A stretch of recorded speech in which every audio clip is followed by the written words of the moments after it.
Good morning, HFL. This is Giaza with Grizzlies Village, and I have an exclusive interview with JJ Swatt today. What's up? How's it going, JJ? It's good, man. How are you? I'm doing great. Feeling good this Sunday morning. Good. How are you? I'm ready for some football. Nice. Me too. HFL Season 1 is ending. By the way, how do you feel about that? How are you feeling about everything going on? It's pretty cool. I feel like the season has flown by. We do it differently. Like a lot of these other leagues that we compete with, they play multiple games in a week, and their seasons go by like that. Like it's like 2-3 weeks and the season's over. And here we are, 2 months in, and our first season is just ending. But it feels like it's gone by like crazy. So 10 full weeks of gameplay. And the regular season is over. Playoffs are around the corner, and we are gearing up to find ourselves some Season 1 champions. Yeah, no, that is great. And I came in probably halfway through, and it feels like it just flew by. Yeah. Like when you brought me in, I saw how many weeks were left. I'm like, oh my god, this is crazy. This is long. And then before you know it, we're already at week 10. Marking down the last little tallies for the season. So you're commissioner of the HFL, and the first season's coming to a close. And, I just want to know, how satisfied are you? Are you satisfied with how the first season has gone? Do you think there's room for improvement for season 2? How are you feeling about this first season of the HFL? Pretty good, actually. We're, I got to say that, there's been some ups and downs, and it's definitely been chaotic. But I knew that this was going to be a big management thing for me. So, a lot of expectation met there. But as far as the numbers go, expectations were exceeded because, we're in our first season, first 2 months, and we've hit 2,000 members in this community. And that's pretty crazy. It's insane because you think about all these other leagues. I don't even know how LFG started out, but I'm willing to bet they didn't have 2K in their first season. So, we're really excited about that. That is something that's just as far as the rest of the leagues go and the how it works here with this game. That's something that is just incredible as far as just comparing that and relative goes. So very good there. I think in general, when it comes to this persona with JJ Swatt, there's a lot of especially with my content, there's a lot of kind of ego kind of stuff I'm the best of the best and we're better and things like that.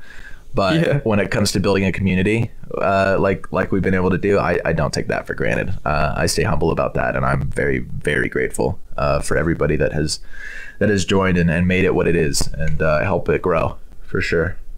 Yeah, no, and I hope it continues to grow. This is crazy. This is wild.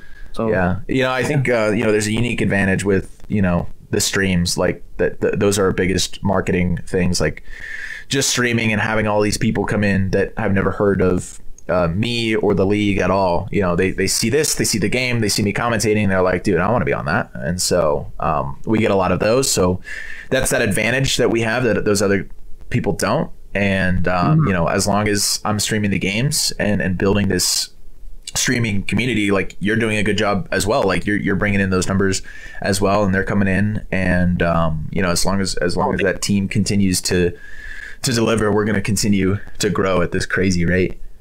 And it's a fun dynamic. You stream the games because you want to make the league entertainment, but you also stream the games to bring people into the league so that you can stream the games, so but just constantly no, I'm really excited. Yeah, me as well. 2 months back, you're creating this league, and then you're becoming the head coach of the Grizzlies, right? Is that your position for the Grizzlies? Yeah, that's right. So it's double multitasking here because I'm the commissioner of the league, so I oversee all league responsibilities with my co-commissioner, and then I'm also the head coach and franchise owner of the U of Texas Grizzlies, and so I also have a team to coach and how to develop a playbook and get them through the season as well. So a lot of multitasking going on. Yeah, and the playbook you guys have, this is crazy. I love watching you guys play because anytime you play, you can tell that there's like thought put into every play. At least most of them that I can see, because you have a formation, you line up, two in the backfield sometimes, design run plays, design like screen passes, like you have slot receivers.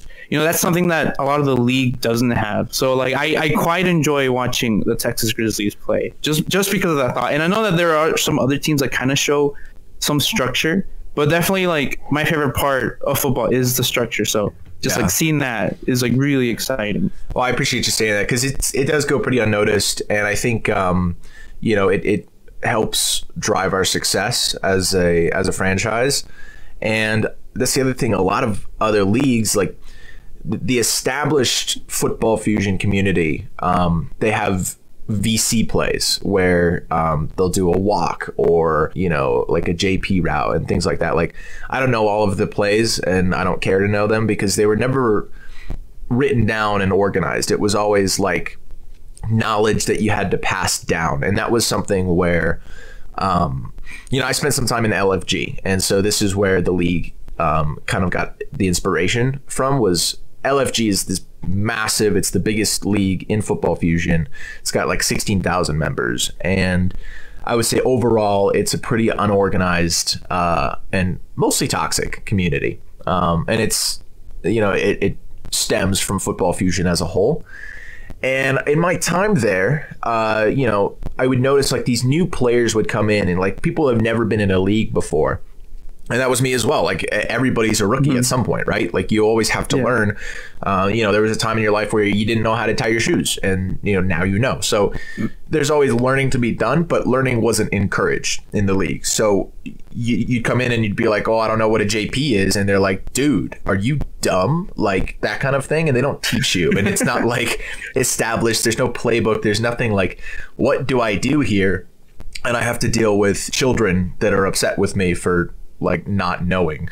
So that was where I was like, okay, in this league, in the HFL, what we're going to do is we're going to encourage a playbook. We want to say you need to have pass plays, you need to have run plays. Not a whole lot of leagues use a running back. Develop this in a way where, your rookie can come in and know what you guys are running, be on the same page, and you can drive your team to success that way. And I think it's worked well for us. It's a standard that we want to elevate here in the league. So the fact that other teams don't do it, or at least not something where you can really see it, that's something that ideally over time we'll be teaching them that no, you should be using a playbook and calling those plays and things like that. Yeah, and as you guys find success, and as other teams find success using like a playbook and like a more structured form of football, I think other teams will eventually, have to make that switch.